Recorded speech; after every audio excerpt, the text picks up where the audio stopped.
Hey guys, what's going on? It's Steph here. I hope you've been well. I know I have. And as the cover of this video suggests, this is all about the new COILTEK 14x9 coil for the Minelab Equinox series. Now, although these coils are almost impossible to get, I did manage to get my hands on one thanks to the Digger's Den, where I now sell metal detecting gear. My info is up there and below, and what you want to do is if you need anything, make sure that you reach out to me first at the reach info below, and I'll be able to help you out with just about anything you need, except for maybe these coils, because COILTEK is not sending enough to the United States to keep up with the demand, so hopefully that will change very soon, but until then, we just have to wait it out. But you guys have just been so darn curious about these coils that I had to finally put this video out. While I was able to find places to hunt with this coil, the conditions weren't exactly optimal, meaning all of my fields are growing hay, so it's 18 inches high.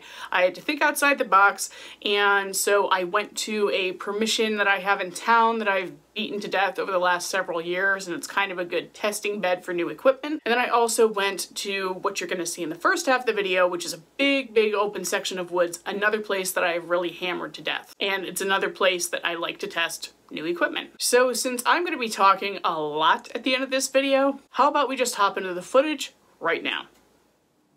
Alright, so I'm out here today at a place I've hunted heavily in the past, testing out the 14x9 COILTEK coil for the Equinox.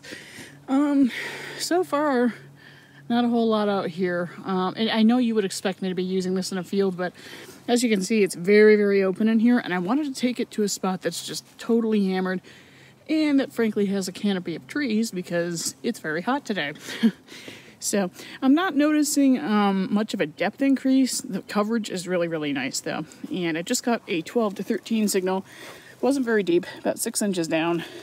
And I pulled it out. Thought it was gonna be a tomback button because it actually sounded a little bit smaller than this.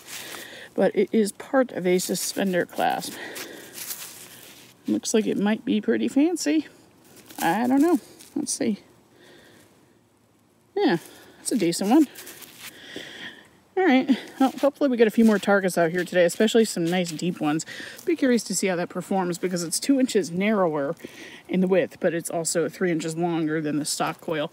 And typically speaking, when you're looking at what you can expect with depth, you're looking at the width. So, I'm not really sure what to expect today, but, you know, I will take that, and I'll let you know what's next. Okay, next target. I thought this was going to be way more exciting than what it is. It was ringing up like in the mid-20s somewhere. Been a slow day. I did dig a tiny piece of a crotal bell, but besides that, not a whole lot out here. So let's take a peek at what I do have. I have a spoon bowl. The spoon bowls are everywhere. This must be straight up copper or something. I mean, just mid-20s cracking signal, like about 4 inches in the ground. So again, I'm not getting a huge amount of depth. I'm not noticing the depth, but it is kind of nice to be able to weave in and out of these, like, you know, these little bushes and stuff here. It's just a little bit thinner than the 11-inch coil, so you can do that. But it looks like a pretty old break right there, and then bent over. Maybe an oxen stepped on it. I don't know. But not terribly exciting. Hopefully we do get on something pretty good today. I've been in a bit of a dry spell, but we shall see. Alright, well, I wasn't really feeling that other spot. I just really wasn't finding much out there, and I still wanted to keep testing out this coil. I came to this house. I don't want to show you the house. It's been abandoned, and it's been on the market forever and ever. So I had reached out to the real estate company, and they said go for it, just be careful. So I'm back here in this really trashy area, lots of loudest signals, but decided to go for one. It's right under the surface, and this is one of the weirdest things I've ever dug. I think it's a knight. I think it's supposed to be a knight. I don't really know. There's gotta be. That's really weird. It'd be super cool if it were complete. But oh, that's very interesting. It's kind of junk, but interesting junk, so I guess we'll take that. Alright, I think I finally found something pretty cool. House is about 50 feet that way behind me. And look at the depth of that. That's like 10 or 11 inches of depth that I got. It was at the very bottom of that. And look at that. Looks like we've got, holy crap. That is a beautiful keyhole sketching. Oh, it's sad. It's just missing one little piece right there at the bottom. Oops, sorry. I had to move my my elbow for a minute because I'm getting eaten. That is super cool. I'm going to brush that off and come right back. So check that out. I'm pretty sure this is something that would have gone on like a trunk, because this seems to want to move. It's hard to say, and unfortunately it's stamped brass versus cast brass, which means I got to be really careful with that. It's still a beautiful piece, though. I really like that. So, awesome. Okay, new day with the 14x9 COILTEK coil. I'm in a yard that I've really slammed in the past, and the reason that I'm not taking this to a hay field is because they're growing the hay right now, so the best I can do is a yard. In any case, I already got a couple of wheats in areas I've swung over before, but since I haven't been here since we had a deep freeze last, that doesn't mean a lot. So, this is my first interesting target that's not just a weedy, and I don't know what it is yet. It almost looks like a really thin profile, like pocket knife, which is a really nice one if that's the case, because it's made out of brass. Or maybe it's like the handle for a button hook or something. No, it looks more like a pocket knife. I'm almost positive that's what that is. Could be a pretty old one too. I'll brush it off and I'll come back. No, it's definitely a pocket knife. It's the smallest one I've ever seen, like ever. It's so thin, just width-wise. On the other side you can see there were some wooden or bone scales here that I've rotted away. No idea how old it is, but I'd venture to say pretty old. In this area, though, for whatever reason, I'm just finding a bunch of wheats and stuff. The house was built in 1730, if I'm not mistaken. I can't quite remember at the moment. But they had a fire in the 70s, so a lot of the house was torn down, rebuilt, and fill was put in. So I don't find a whole lot of old stuff out here, but I will take what I can get, especially for the sake of doing a review on this coil that everyone's so curious about. Be back with you on the next. So I have something here that's either going to be the best find I've ever found, or it's the worst bazinga in the universe. Because this is what just popped out of the hole. It was reading an 18 to 20. And it's totally round and goldish. If that's a gold coin, I'm going to lose it right here, right now.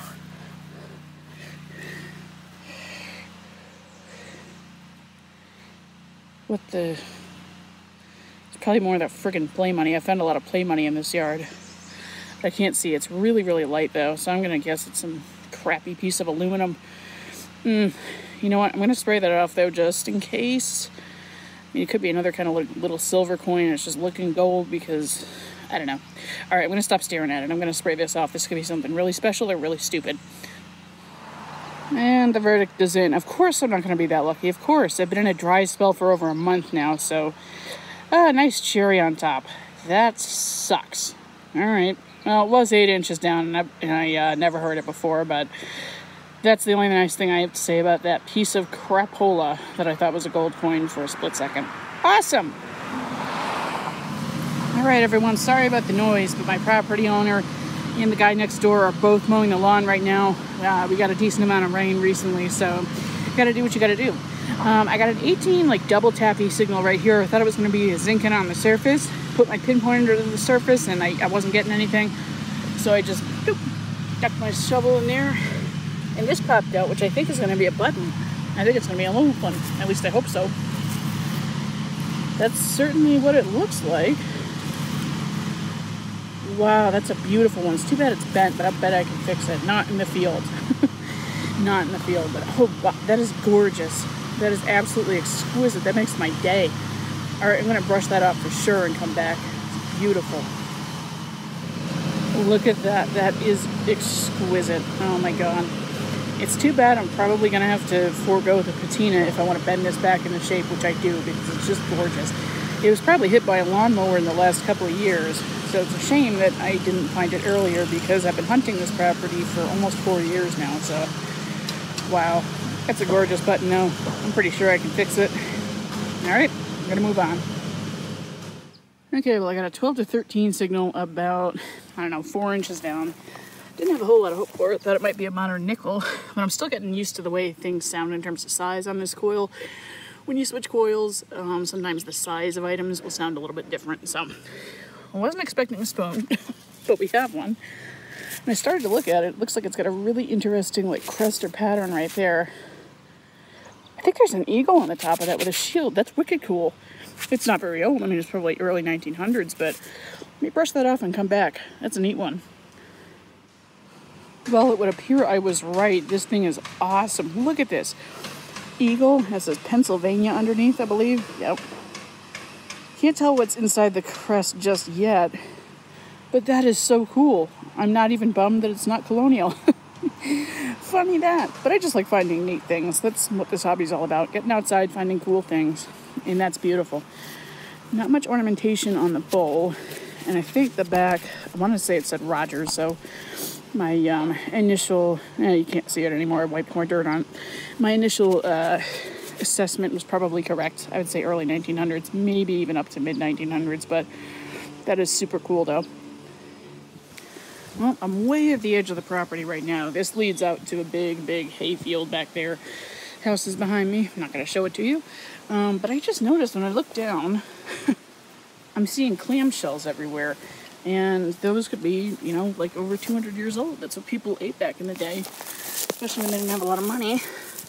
Because being near the coast in Connecticut, that was a really easy source of food for them. This one, this big guy over here, I'm still hooked up to my machine, so I don't want to go too far.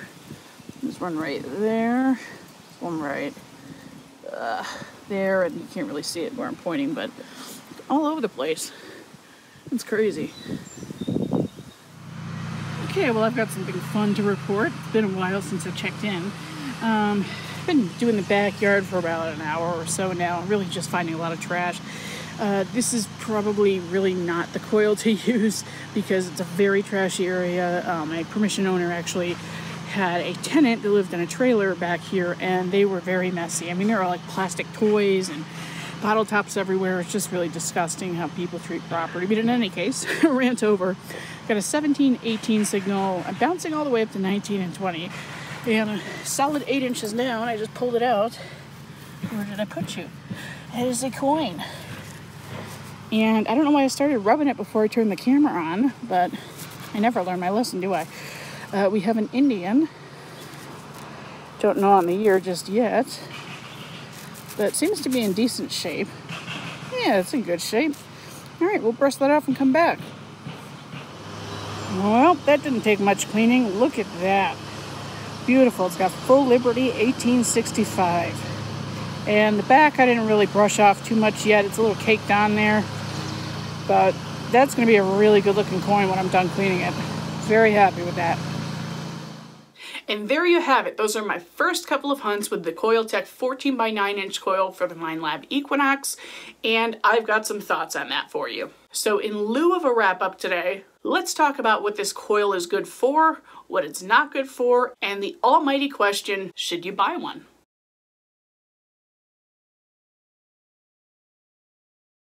Quick answer, no. I noticed no added depth whatsoever with this coil. That is the honest to God truth. This is going to be a great coverage coil, especially if you're hunting pastures or, you know, for those of you who live a little bit south of me and you don't necessarily have cellar holes and you only have really old home sites in what are now farm fields and you're looking for that iron patch, this is going to be an excellent coil for that. Now, what's important to note here is that typically speaking, as a rule of thumb, when we're talking depth on coils, you're really looking at the width more than the length. So even though this is a 14-inch in length coil, which is 3 inches longer than the Equinox stock coil, it's also 2 inches narrower. So even though it's getting basically the same depth, at least from what I noticed, as the 11-inch stock coil, it's going to be enjoyable to use, especially for that added coverage. Now, to be fair, I will mention I did not run air tests on this to compare it with the stock coil or the 15-inch Equinox coil that is made directly by Minelab. However, I don't really believe in air testing because there's just so much in the ground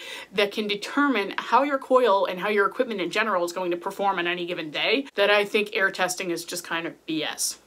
Unpopular opinion, I know, and I'm sure some of you clicked on the video hoping that I would do an air test, but I don't believe in them. What would have been really interesting, if I had gotten it together, is planting a test garden, meaning you're putting coins really deep in the ground or at specific depths, or maybe a coin on edge with a nail on top of it, stuff like that, for those of you who don't know what a test garden is.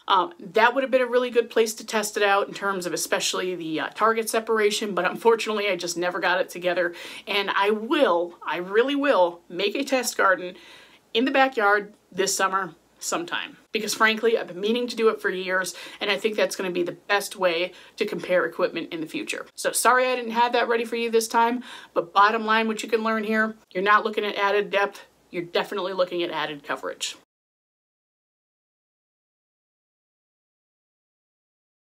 The weight of the coil. Well, as you can imagine, yeah, it's heavier than the stock coil. What did you expect? It's 14x9. The best coil I could probably compare it to would be the Nell Thunder coil, which I used to use on my AT Max, but I haven't picked that machine up in God knows how long. Because yeah, it makes the machine just a little bit nose heavy. But overall, at the end of the day, when I really started to get used to the coil, I wasn't noticing that added weight too much. I mean, we're talking ounces, guys. It's just a matter of, yeah, it's gonna throw the balance off a little bit. But again, as I was saying in my previous point, it's kind of worth it for the coverage. So it takes a few hours to get used to, but really not a big deal in terms of the weight.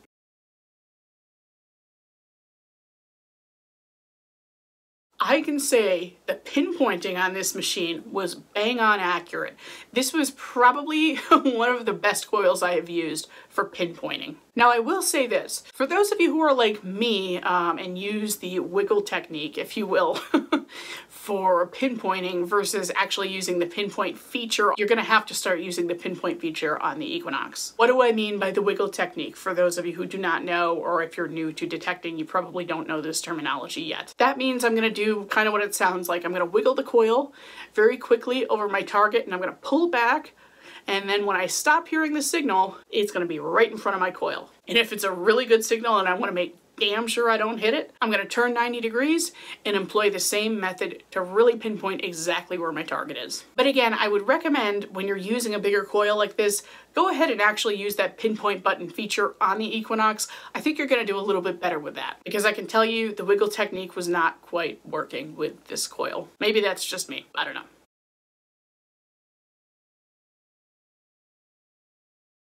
Now, interestingly, a lot of people have said that this larger coil causes a lot of chatter with the Equinox, and that couldn't be further from the truth, at least in my experience hunting two very different sites. In fact, I'd venture to say it was less chattery than when I used the stock coil, which is just bizarre. It's definitely an added plus for this coil that I did not expect. In fact, just for ha-has, I cranked my sensitivity all the way up to 25, which is the maximum for those of you who don't have an Equinox yet, and it still wasn't giving me outrageous chatter or anything like that. So A+ there. And now the question that everyone wants answered.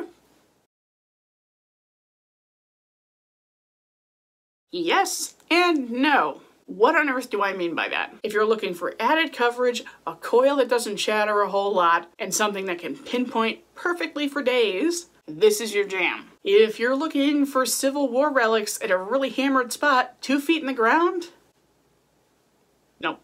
I can't recommend this coil to you. I would wait for the 15-inch coil when you can get your hands on one. I think that's gonna be the ticket for depth. This is the ticket for coverage. That's what it comes down to. So I hope this information was helpful to you guys to make a decision on whether or not you should upgrade from your stock coil for the Equinox. If I'm being honest, which I am, personally, I don't have a use for this coil. I'm either at cellar holes, cornfields, or standing homes for the most part. I don't do a lot of hay fields, so I really wouldn't see a benefit using this coil personally. And with all of that said, if you guys found this video helpful, go ahead, give me a thumbs up, make sure you subscribe and hit the notification bell so that you don't miss a thing in the future. And if this is your first time watching the channel, 95% of the time I just do metal detecting hunts. I don't do a lot of gear reviews. I just kind of like the adventure videos a little bit more. But I will do reviews here and there, especially when it's something that's going to help you guys out, because I know a lot of you who watch my channel swing an Equinox. And before we get out of here, to address the elephant in the room, I just blatantly skipped an upload last week, and I'm really sorry. There's not a good enough excuse for that, so I'm not going to try to make one up. Life just got in the way, but I promise I am going to take this more seriously, especially now that the channel is really taken off and growing.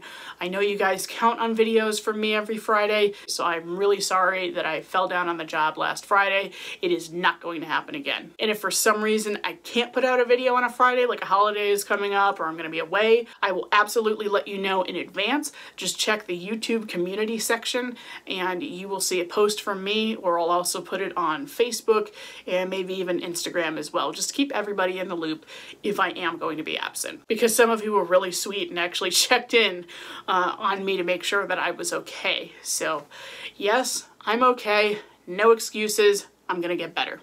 And with that, I will stand with the promise that we will see you next week.